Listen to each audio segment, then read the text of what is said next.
guys, hope you're having a good week.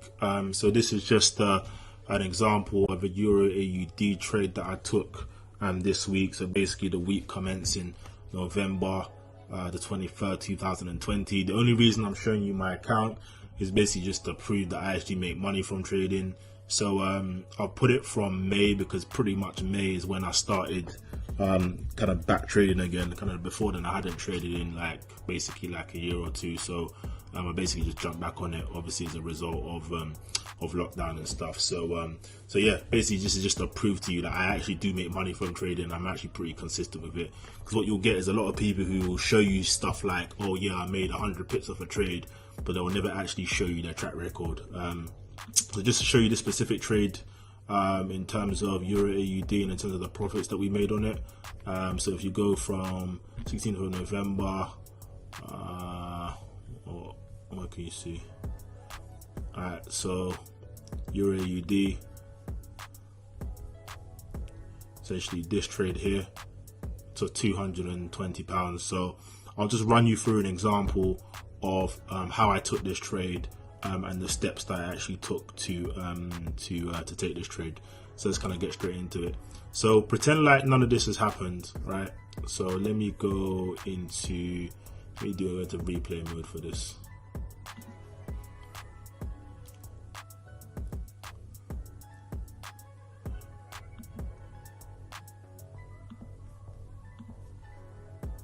Yeah. Right. So basically, we actually posted this in our weekend video. So imagine it's the weekend of the 22nd of November or the 21st of November. We actually posted this analysis in our weekend video. So I'll just essentially run you through what I essentially went through. So we kind of, if you look at Euro UAD, if you look on the monthly time frame, you can see we've essentially been in this range since June, right? So the market has come into this area, resistance, resistance, resistance, big deviation, back into the range, and then resistance, and it's now sold off. So that gives me a bias to the downside, or it tells me that the market is pretty much more pressured towards the downside. Yeah, so i.e. it's bearish. We then go into the weekly, okay, and on the weekly you can see there's this pivot here, right? So this pivot here, as you can see, okay, this last low here was acting as support once and then support twice, and you can tell it's support because the thin wicks, right? It tells you that there are buyers basically kind of pushing it up. Now that area broke, okay, broke to the downside, and then the week after you can see that same pivot area now acting as resistance too. Okay, so if you can normally basically understand like some of the simple concepts in trading, so this is what we go through on our site. So if you just sign up, resistance, support, previous support normally turns into resistance. So if it's really strong support, as is the case here, that often strong support often turns into strong resistance, and you kind of see that here in 1, 2. So that gives us kind of further confirmation of that the market wants to move to the downside. So now we start thinking, okay, because we have this bias to the downside, what are some of the potential areas that we can potentially get an entry? So on the weekend we then went into the daily. Okay, so there was no kind of block that we could kind of get involved in, and then we then went into the actual 8-hourly chart. Okay, again, nothing to really see apart from maybe this area here, so basically this high here, but again this high was probably a bit too high for me. So we then went into the 4-hourly chart and then the hourly chart. Okay, so the 4-hourly chart. So if you look at the 4-hourly chart, you've got this area which is resistance or support. As you can see, the market has failed to close above that area once and failed to close above that area twice. Okay, so that tells me that this particular area is an area that I should be watching out for price to bounce off. If we then kind of go into the the hourly chart, as you can see, that zone is giving us a clear idea. Price is kind of bouncing off it, and it's now broke through. Price broke through on the 20th of November, and we actually didn't test it. Okay, so that basically gave us an alert to the market to basically go to the downside. So how did we actually position our trade here? We then went into the 10-minute or the 15-minute chart. Okay, and we marked out what the most logical high is for people to put their stops.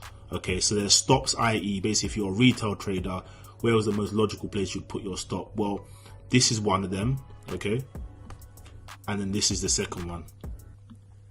Okay, so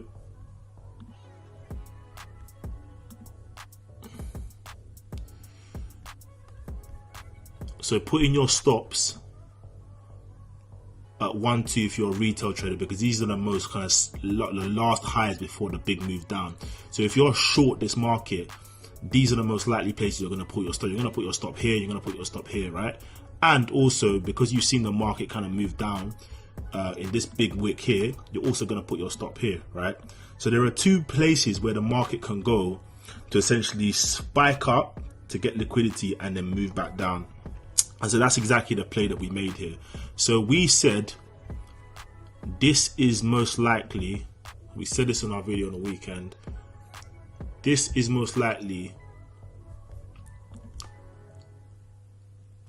the logical highs, okay, where the market will go to, right, before a big move down. And what we want to see is the market come into our resistance area, i.e. so we say support turns resistance because we've not tested this area. You want the market to come into this area, okay, like this, spike up and then give us a close below this area, below this previous high, because this previous high was a buying climax. That's where essentially the last buyers stepped in before the big move down. Okay, so you've got traders who probably think this will probably be a breakout that will start going long. Market closes back down here, and what we predicted was that we would basically move all the way down here. Okay, so our target for this particular trade, when we go on to the hourly chart, was these flat lows here.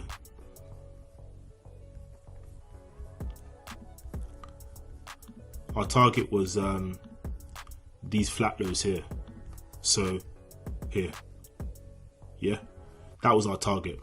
Okay, so let's kind of play this on a bit and basically see what happens. Obviously we made money from it, but I'm basically just trying to show you as an illustrative example as to how this kind of trade played out. So we'll go into the 15-minute just to basically see it. Okay, as you can see, the market's consolidating. Market is obviously had a big sell-off. People think it's going to go short. Then it had a big rally. Okay, yeah, as you can see, the market spiked up, okay, into this area, and we went short here pretty much. So at 162541, we placed our shorts here.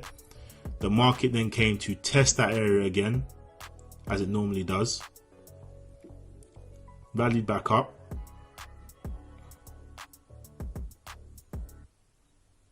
area was resistance furthermore. So we held this trade for a day, by the way. As you can see, we said that our target was that blue mark, because they are flat lows. You've got these lows here, 1-2 flat lows, and then 1-2 flat lows here. As you can see, the market rallied down and we basically banked the profit. So that's essentially it. That's essentially how we took position, or essentially how we took that trade. This is essentially just a Wyckoff pattern. The market is ranging pretty much, taking out stops on either side and then moving into a big resistance area, right, for a big move down. And that's exactly what we did. So I hope that helped. I just thought I'd make a quick video just to explain to you a trade I took, and obviously I've shown the evidence of that trade as well. So yeah, happy trading. If you've got any questions, let me know.